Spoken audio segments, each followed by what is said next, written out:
चुनाव आया है इसलिए गौरव भाटिया जी घुसपैठ का ये मुद्दा गरमाया है, या कुछ आप लोग आर पार की करने वाले हैं? कुछ स्थिति अगर समझा पाए, कितने लोग हैं, कहां से निकालने वाले हैं, कहां पर हटाएंगे, तो अब देश को लगेगा कि गंभीरता से देश के लिए सोचा जा रहा है, चुनाव के लिए नहीं।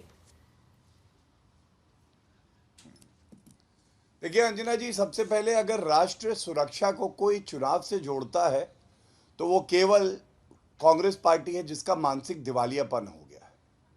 और आपने मुझसे एक सवाल किया तो मैं आपसे पूछना चाहूंगा, क्या प्रक्रिया है ये जानने की कि हम नागरिक कौन है भारत के और कौन नहीं है? आपको मालूम है एनआरसी जो है ये देश का कानून है। लेकिन आपको मालूम है, परिस्थिति मैं बताता हूं, कांग्रेस के समय में मुद्दा यह है कि किसने पहले घुसपैठियों को घुसाया इसलिए है कि उनको वोट बैंक दिखाई दिया। क्या हो गया अगर नागरिक नहीं है? अच्छा, धर्म विशेष मुसलमान तो हैं, तुष्टीकरण हम करते हैं, हमारा वोट बैंक बनेंगे।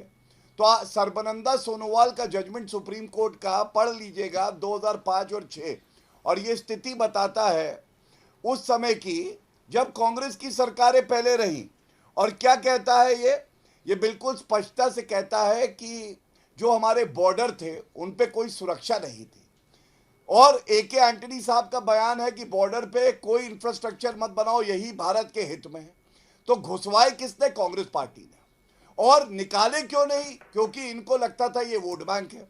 जब नरेंद्र मोदी जी आए तो मैं आपको बड़ी स्पष्टता से बता दूं, हमने एनआरसी में बदलाव किया और एनआरसी लागू होगी, ये भी बात स्पष्ट करी। आपको मालूम है किसने कहा कि एनआरसी नहीं लागू होनी चाहिए, मैं विरोध करती हूं? यह है प्रियंका गांधी वाड्रा का वक्तव्य कांग्रेस के ट्विटर हैंडल से। उन्होंने कहा एनआरसी का मैं विरोध करती हूं। भाई क्यों विरोध करते हो? कैसे पता चलेगा नागरिक कौन है कौन नहीं है? दूसरी बात मैं आपको बता दूं, आपने कहा कि डिपोर्ट कितने किए, और कानूनी एक लड़ाई होती है, सुप्रीम कोर्ट के आदेश भी होते हैं और राज्य की सरकारें भी जिनको ये शक्तियां दी हुई हैं, सेंटर ने डेलीगेट की हुई है, वो भी करते हैं। तो जहां जहां तुष्टीकरण की सरकारें हैं ये कुछ करती नहीं है।